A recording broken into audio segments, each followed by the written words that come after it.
Praise the lord. ఈరోజు తండ్రి మీకిస్తున్న వాగ్దానం. ఎవరి కోసమైనా ఎదురు చూస్తున్నారా?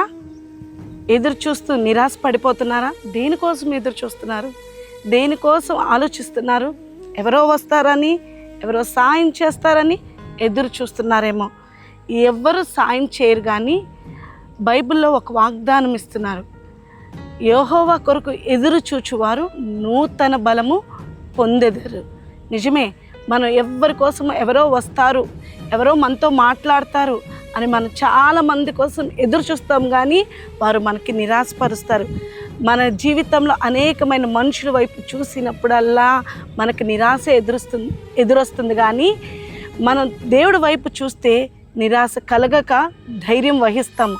మనం వాగ్దానంతో కూడిన ఈరోజు తండ్రి ఇచ్చిన మనకు వాగ్దానం, యెహోవా కొరకు ఎదురు చూడుము, నూతన బలము. ఆయన నీకు బలమునిస్తానంటున్నాడు, శక్తినిస్తున్నాడు అంటున్నాడు, ఆలోచన ఇచ్చి నిన్ను నడిపిస్తానంటున్నాడు.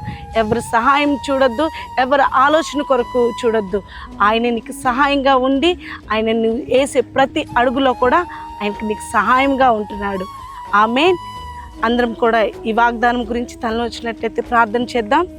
మహాపరిశుద్ధ గొప్పగల తండ్రి, మీకు స్తోత్రములు తండ్రి. ఈరోజు తండ్రి వాగ్దానంలో నుండి మాతో మాట్లాడిన దేవా, మీకు స్తోత్రము.